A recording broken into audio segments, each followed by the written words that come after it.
बहुत सारे लोगों को इस एनसीईआरटी पढ़ने का तरीका ही नहीं पता। तुम 3 से 4 बार एनसीईआरटी पढ़ लेते होंगे और उसके बाद जब कुछ दिन बाद फिफ्थ या सिक्स टाइम उस एनसीईआरटी को पढ़ने जाते होंगे तो तुम उसमें से बहुत सारी चीजें भूल जाते होंगे और तुम्हें लगता होगा क्या ये चीज भी थी एनसीईआरटी में। तुम्हें बहुत सारी चीजें रिकॉल नहीं हो पाती होंगी। ये सारी चीजें इसलिए हो रही है क्योंकि तुम एनसीईआरटी पढ़ तो रहे हो लेकिन एक्टिवली नहीं पढ़ रहे। तुम्हें पता ही नहीं कि किस तरीके से एनसीईआरटी पढ़नी चाहिए, क्या पॉइंट्स होते हैं एनसीईआरटी को पढ़ने के। जब मैं ट्वेल्थ क्लास में था तो मैं भी एनसीईआरटी पढ़ता था लेकिन उतने अच्छे से मुझे नहीं पता था कि किस तरीके से एनसीईआरटी पढ़नी चाहिए। और मेरा स्कोर वही 290 300 के करीब रहता था मॉक टेस्ट में। और तुम लोगों का भी स्कोर अगर 290 से 300 के करीब ही रह रहा है तो तुम लोग भी कुछ ना कुछ गड़बड़ी कर रहे हो एनसीईआरटी पढ़ने में। वही चीजें मैं बताऊंगा कि मैंने 11 12 के बाद जब मैं ड्रॉप ईयर में आया तो मैंने किस तरीके से एनसीईआरटी पढ़ी और मैंने नीट के अंदर 360 आउट ऑफ 360 बायोलॉजी के अंदर स्कोर करा। तो वही सारे पॉइंट्स बताऊंगा जो पॉइंट्स मैंने सीखे और मैंने किस तरीके से एनसीईआरटी पढ़ी। चलिए वीडियो को स्टार्ट करते हैं। सबसे पहला पॉइंट कि आपको अच्छे से पहले नोट्स पढ़ लेने अपने टीचर्स के और अच्छे से कंसेप्ट समझ लेने। ये नहीं कि आप सिर्फ एनसीईआरटी को लेके बैठें और उसकी लाइंस पढ़ें और रटने बैठ जाएं। रटना नहीं है, हर कंसेप्ट आपको अच्छे से आना चाहिए। नोट्स पढ़ें सबसे पहले टीचर्स के, कंसेप्ट समझें और जो चीजें नोट्स में है और एनसीईआरटी में नहीं है, एनसीईआरटी के साइड में जो जगह होती है उसमें वो सारी चीजें लिख लें। तो ऐसा नहीं करना कि सिर्फ आपको एनसीईआरटी रटनी है, आपको अच्छे से कंसेप्ट आने चाहिए, आपको समझनी है एनसीईआरटी, जब भी आपको लॉन्ग टर्म में याद रह पाएंगी चीजें। ये हो गया आपका फर्स्ट पॉइंट। अब बात करते हैं सेकंड पॉइंट की। तो एनसीईआरटी जब भी पढ़ने बैठो तो तुम एक पेन लेके बैठो और एक हाइलाइटर लेकर बैठो। पेन से वो सारी चीजें मार्क कर लो जो चीजें तुम्हें पढ़नी है। जैसे कि चैप्टर की बात करें, जैसे कि ये स्टार्टिंग का चैप्टर है, ये सारी चीज़ें हमें नहीं पढ़नी तो मैंने पेन से मार्क नहीं करी है, रखी हैं चीज़ें। तो पेन से वो सारी चीज़ें मैं मार्क कर लिया करता था जो थ्योरी मुझे पढ़नी है। और हाइलाइटर से मैं वो चीज़ें मार्क करता था जो चीज़ें इंपॉर्टेंट है, जैसे कि एग्जाम्पल वगैरह, wheat plant, grass, banyan tree, ये सारी चीज़ें मैं हाईलाइटर से मार्क कर लिया करता था। और या फिर हाईलाइटर की जगह मैं पेन से उसको सर्किल वगैरह कर लिया करता था। तो हाइलाइटर या पेन से मैं दोनों चीज़ों से ही कर लेता था। इसके अलावा जो भी चीज़ें इंपॉर्टेंट लगें उन चीज़ों को आप साइड में यहाँ पे लिख लें। तो जैसे कि मैंने यहाँ पर साइड में लिखी रखी हैं और भी आगे जैसे मैंने लिखी रखी हैं, जैसे ये यहाँ पर मैंने साइड में जितनी भी इंपॉर्टेंट चीज़ें मैंने यहाँ पर साइड में लिख ली हैं। इससे क्या फ़ायदा होगा, जितनी भी आपने थ्योरी के अंदर चीज़ें पढ़ी और जो इंपॉर्टेंट लगी वो सारी चीज़ें आपने यहाँ पर साइड में लिख ली। तो थ्योरी तो पढ़ोगी लेकिन इसको जब देखोगे तो तुम्हें सारी चीज़ें जो इंपॉर्टेंट थी वो तुम्हें एक ही जगह पर मिल जाएंगी।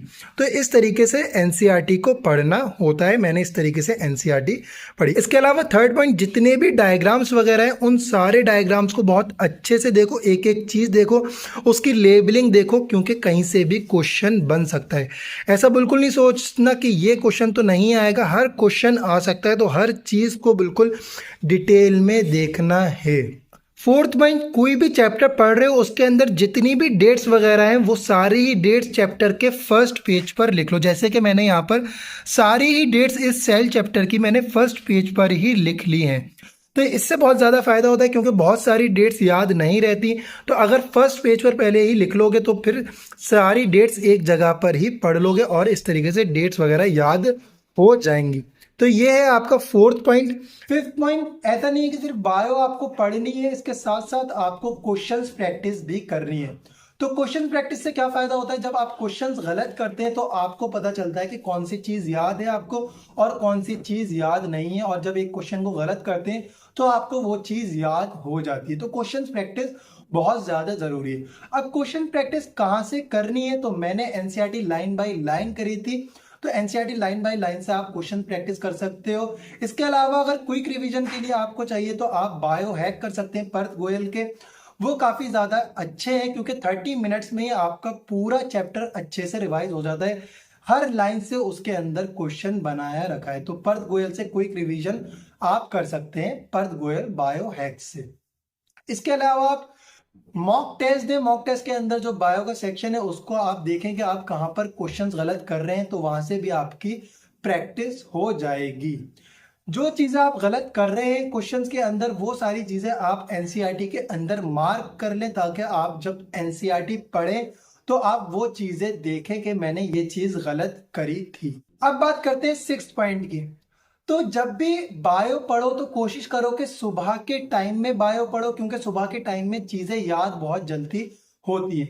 हाँ, अगर आप कोचिंग वगैरह जाते हो या फिर आप स्कूल जाते हो और सुबह का टाइम आपको नहीं मिल पाता, तो आप जब भी सेल्फ स्टडी करने बैठो दोपहर से या शाम से, तो सबसे पहले बायो पढ़ो और एनसीईआरटी ही पढ़ो।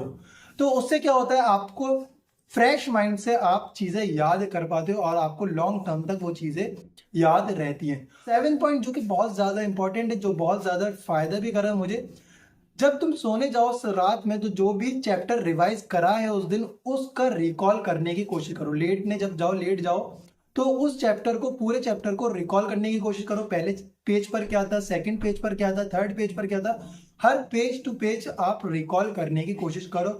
और अगर आप 60 से 70% भी रिकॉल कर पा रहे हो तो आपका मतलब बहुत अच्छे से वो चैप्टर रिवाइज हो चुका है। अगर आप 20 से 30% ही रिकॉल कर पा रहे हो तो आप, वो चैप्टर कमांड नहीं है आपकी अच्छे से उस चैप्टर पे, और अगले दिन फिर उस चैप्टर को दोबारा से रिवाइज करो। तो ये जो ट्रिक थी, ये जो पॉइंट था, ये बहुत ज़्यादा इंपॉर्टेंट था, मुझे भी बहुत ज़्यादा फायदा करा। मैं जब भी रात में सोने जाता था तो लेट कर मैं उस चैप्टर को रिवाइज करा करता था, रिकॉल करा करता था, जो चैप्टर मैंने उस दिन पढ़ा हुआ करता था। तो आज की वीडियो में इतना ही। वीडियो अच्छी लगी तो वीडियो को लाइक करें, चैनल को सब्सक्राइब करें। Thank you.